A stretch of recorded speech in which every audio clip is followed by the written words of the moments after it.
Welcome back to the CyberVault. Today I am very excited to be joined by Jeff Williams. Jeff is CTO and co-founder of Contrast Security. And Contrast Security are a pioneer in the application security and developer-first security solutions.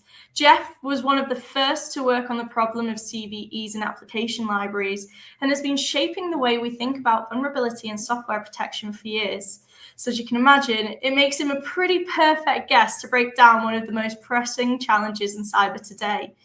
And we're going to unpack basically diving into the challenges of vulnerability database fragmentation, why keeping a consistent docket of vulnerabilities is harder than it should be, and what this really means for companies trying to stay secure. But before we dive into all of that, Jeff, it's a pleasure to have you on. Why don't you maybe kickstart? Tell us a little bit more about yourself. Yeah, thanks. I have been working in application security for over 25 years now. I've done tons of pen testing and code review and architecture reviews, worked with a lot of really big companies on critical applications. And one thing I did along the way that I think was kind of interesting was I helped to start OWASP. And I was the first global chair of OWASP for the first 10 years. I wrote the OWASP Top 10 and made a bunch of other open source contributions that ended up being pretty popular. Fantastic. I mean, there's no small medals there, really, is it? That's some pretty big achievements that you've had in your career so far. And I think that's what makes the foundations of Contrast Security so exciting, because you're really kind of been building that from something that's a demand in the market, but also from the experience of, well, let's just say being an expert. But before we dive into everything, let's start with the basics, because I think for anybody listening, it could be interesting to really understand, why do we even have multiple vulnerability databases like the NVD in the US and the EU vulnerability database? Yeah, for a long time, the US basically just ran the vulnerability database. And that was nice because there was a sort of one centralized place everyone could go. And I'd like to say that, maybe the other countries in the world just decided that they wanted to have their own. But I don't really think that's it. I think, countries like China and Japan, they started creating theirs because they saw the US system collapsing. And so it wasn't out of competitiveness, it was out of need to do that. And now there's 6 of them around the world that are, and some private ones as well. And it makes things very complicated. Yeah, I can imagine. And I think especially, is there much of an impact if you're to look at kind of, have companies that are maybe global and stuff like that? Because if they're having to kind of follow different, I suppose, regulations and databases, does that have much of an impact for them? Well, it's, it's like having to go to 6 different places to check your facts. If they come up with different answers for how serious a particular CVE is, then what do? Then they've got to evaluate it for themselves. And it just ends up being, I find, it seems to me like it's very wasteful. We've got a limited number of really good security researchers in the world, and we shouldn't spend their time researching all the same thing 6, 7 different times, right? We should figure it out once and have one big database, and that would be very efficient.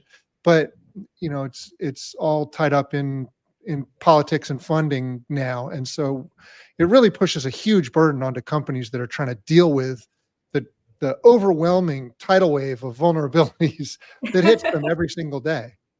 Yeah. I think that's the frustrating thing, isn't it? Especially kind of, for companies that are, if you're trying to scale and grow or whatever it may be, it's already a hard challenge dealing with the existing vulnerabilities. Then we look at the evolving landscape that we're in, that's creating even more threat vectors every day. That's a real challenge to try and overcome. And I suppose then it's almost that it's probably the joke everybody has of wouldn't want to be a CISO, in the sense that that's a really challenging thing to try and overcome. I suppose if we were to kind of look at, how does fragmentation impact a company's ability to patch or remediate vulnerabilities quickly? Well, it just slows them down. I mean, there's, 134 new vulnerabilities, new CVEs every day. And for each one of those, company has to ask themselves, well, are we vulnerable to this? Do we have it? And one big problem is that there's not a great definition of what it is. You think of vulnerability like, something like log4j, right? You think, okay, well, I can identify that. I know what it is, but you'd be surprised that a million different ways that thing gets bundled into applications. And so there's work just to figure out, do I have it? Not to mention, like, for a lot of vulnerabilities, it's associated with a product, but do you have that product? Well, maybe the name that you call that product is different than the one in the CVE listing, and maybe it's a different version that doesn't quite match. Like, there's all these naming problems associated with it. So it's actually really difficult to just figure out the simplest things in CVEs. Like, do we have it? Where do we have it? What do we need to do to upgrade our systems? So you asked about fragmentation, and fragmentation just makes that problem 6 times harder, right? Like, now I've got to go to all these different databases, get 6 different answers and try to resolve them, and ultimately come up with an answer for myself. Like, okay, do I have it? Am I vulnerable? And what am I going to do about it? Yeah. Arguably, like you just said there, it's not just that it's a complicated process. It sounds like quite a long process, right? I mean, that's quite time consuming as well to help you not only kind of identify the vulnerabilities, but then to remediate them. I mean, like, being able to do that quickly is, it sounds like almost a bit of an impossible task. It is basically impossible to keep up. I mean, it's a massive task for organizations who are understaffed. How do you deal with 134 new ones of those every day when you have to do all that work for every single one of them? It's really tricky. That's why many companies have started looking at the KEV, the known exploited vulnerabilities, to try to focus their efforts. They're like, well, I can't fix all these vulnerabilities, but 99% of these vulnerabilities are never going to be attacked and exploited. So I'm just going to focus on the ones that attackers have used against somebody else.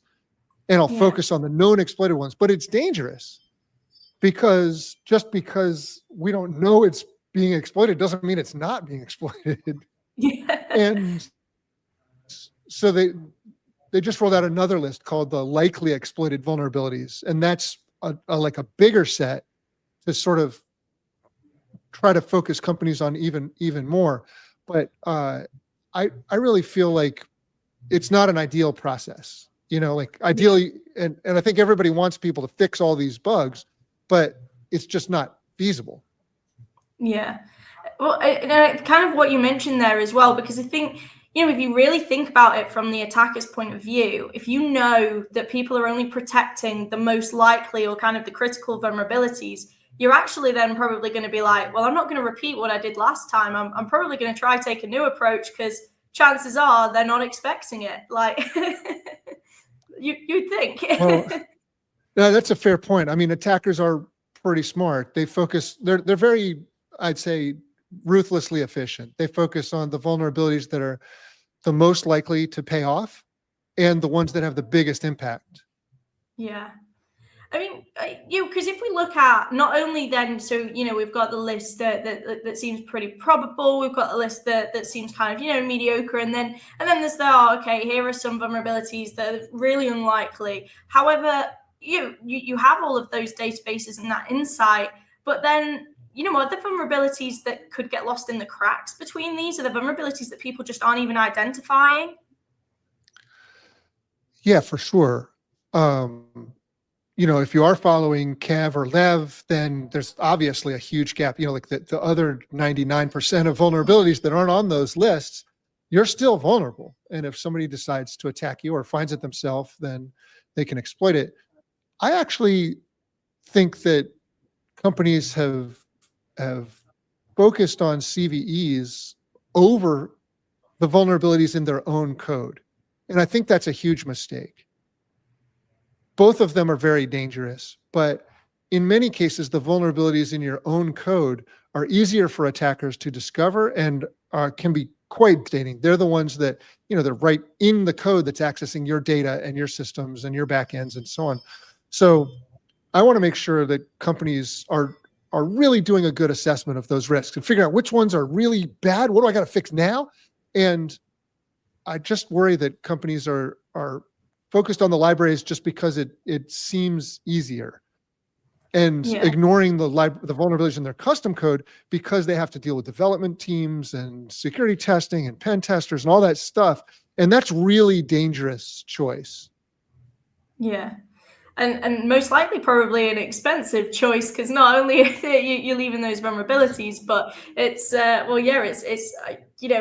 you get caught out, going to have some pretty significant negative repercussions. I mean, now that we've scared everyone and stressed them out, how do we remediate this problem? Because contrast security, this is what you're here to help with. I mean, how are you guys approaching this problem for its customers? I'd say we help companies sort of two ways. Well, three maybe if you count. So the first is we provide protection in production against exploitation of vulnerabilities in most of the major application security categories. So if there's another log4j tomorrow and it exploits a vulnerability that's one of the things we cover, most of the common vulnerabilities, Contrast will protect you against that and keep you safe. Even though you have that vulnerability, Contrast will prevent it. And the way that we do that is we get into the code itself. So as the application's running, we can observe its behavior. And if we see behavior that indicates an attack is in progress, we can intervene and stop it. So that's sort of the first thing, is we can keep you safe. But we also want to help you get better, and improve your code over time and fix those vulnerabilities, because you don't want to just have them pile up forever. And so we give what we call runtime security context into all of those vulnerabilities. So we watch the applications run, we see exactly where the vulnerabilities are and which ones are actually exploitable. So this might be interesting to our listeners, is 62% of open source libraries that are in your apps are never invoked. They never even load into memory. And so they're not exploitable. Even though you could have a vulnerable version of log4j in your application, but if it never loads into memory, it's not attackable. And so you stay safe. So Contrast reports to you the runtime reality of what's going on in your applications, what's really happening. And we can help you 30 some risks. So that's a big step in the right direction. And then we do the same thing on the custom code side, right? It's not all about libraries and CVEs. It's also about your custom code. And we focus you on the code that actually runs and which libraries are we actually observing vulnerabilities in. And one thing that's a little different about the way Contrast works is we notice lots of 0 days in people's applications, whether they're in custom code or in libraries, and we report those to you. So you can get ahead of the game with attackers and not just be sort of reacting to the next thing that's in the, that comes out because some researcher happened to find it. And that's, I mean, obviously probably helps people that were stressed out now being like, Jeff, how do I give you a call? But I think kind of one thing that I really want to look at here is if we're looking at code kind of in particular, with the increasing speed of software delivery, now that we're especially looking at the way that how quickly people, developers are able to build code, and the way that they're now relying on AI and systems to support with that. I mean, do you think that database fragmentation is going to get worse because of that, or better? Well, it'll probably get worse. I think what people should recognize is that those databases are an estimate of what the risk is associated with one of these vulnerabilities, right? They give you a CVE, but mostly they only fill out what are called the base factors. So they're thinking of that vulnerability in the abstract, like in general, how dangerous is this vulnerability? So like a real world analogy would be like, if you had a screw that you were using and you're building a house or a factory or whatever, you're using some screw, someone might say that screw has a vulnerability. And they'd tell you like it's a really bad one. But it depends how you're using that screw, right? Like, are you holding steel beams together with it and it's going to, have a massive shear force? Or is it, you're hanging a picture frame and it's not really holding any weight at all? Like, it's very different use cases. And it's the same thing with CVEs. Those flaws, they fill out the base factors, and it gives you this generic idea of what the risk is. But you really have to look at how you're using those libraries. Do they run? Are they reachable? Are they a part of an application that's important? And is that application actually under attack? All those things really matter if you want to understand the real risk to you associated with those vulnerabilities.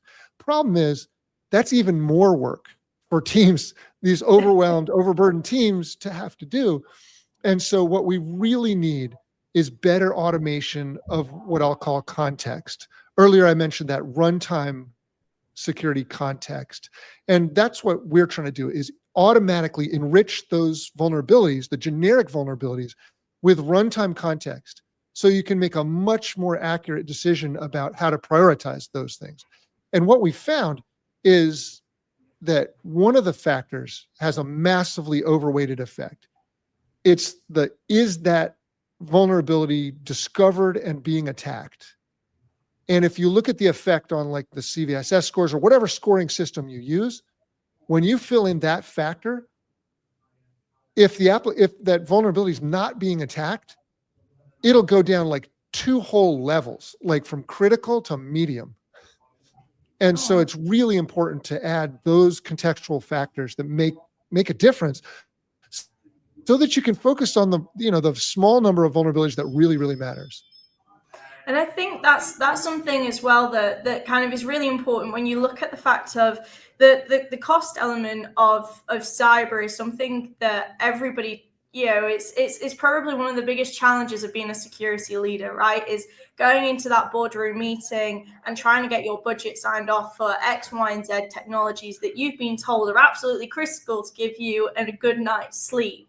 I mean, when you're looking at kind of what we're saying here about how to identify the most critical vulnerabilities, I mean, naturally, I imagine this is also going to help with, okay, this is where we need to put our money as well. This is where we really need to invest in those systems. I mean, is kind of is there a nice bit of synergy there between, okay, we've identified the problem or the vulnerabilities. This is what you need to focus on. The next steps after that, surely remediate the risk. I mean, what does that part of the journey really look like? Yeah, CISOs are in an impossibly difficult situation right now. One of the big changes in the market is that many organizations are demanding SBOMs, or software bill of materials, for the systems that they're relying on. And that creates a lot of pressure on CISOs to deal with all the CVEs. Like, many organizations are very intolerant of receiving an SBOM that says, I'm using components that have a known vulnerability, which is reasonable until you think about the complexity of actually dealing with those. And I don't know how to resolve it. Either everyone raises their game dramatically and invests a lot more effort in making sure that no CVEs are anywhere in anybody's software, or we have to get better at tolerating low priority CVEs and accepting SBOMs that reveal, like, hey, it's got some CVEs, but they're low priority. We're going to focus on the high priority CVEs and accept people's explanations for why they're not that critical for this particular use. But it's not a situation that's likely to get resolved anytime soon. So I think we've got a lot of work to do. And I think, probably the most basic thing that we need to do is fix the vulnerability infrastructure. So, we've got to get, either international collaboration on a single database, or we've got to get, one or international organization to lead the effort to have a great security database of vulnerabilities. But the situation right now is untenable. I think that's probably the biggest thing that's always the case in cyber, isn't it? It's always like, actually, the problems that we need solving just are so far away from getting solved because the problems keep evolving. Like, it's like you think you're catching up, and then it's like, hello, new kind of threat vector, new vulnerabilities coming through. But yeah. I mean, Jeff, this has been really great to unpack. I think kind of, There's loads of insight here. Arguably, I think we probably scared people quite a bit at the first half, but ultimately that's the realities of cyber, right? But I'd like to kind of close out on a little bit of advice, because if we could say to any CISOs or security leaders that are kind of sat here listening in, what kind of would you say is like the one actionable takeaway, or what should they be doing differently right now that can maybe help with the fact that they might not sleep so well tonight after we've kind of identified all the cracks? Yeah, I think organizations should, stop treating NVD like the Bible. It's great raw material, but you have to enrich it with your own data about how your software is laid out, how things run in your organization, where your critical assets are. And so I think of that big topic as context, right? You need context. You need really to understand how all those pieces connect together. And that's how you figure out what to prioritize. You have to focus on what the biggest things are. So I think building that graph will help you go much faster. Great bits of advice there, Jeff. It's really an episode full of some actionable takeaways, but a great thing to be closing out on. Some really cool things that you're doing over at Contrast Security. Like we mentioned at the beginning, you're really hitting a critical space in the market. And I think definitely something people need to continue to look at. But that's it for today. So to our listeners, as always, don't forget to subscribe. Make sure to share this episode with your security peers. Get connected with us on LinkedIn, and obviously make sure to get connected with Jeff and some of the team over at Contrast Security as well. But as I say, that's it. So thank you for tuning in, and I'll see you next time for more conversations shaping cyber.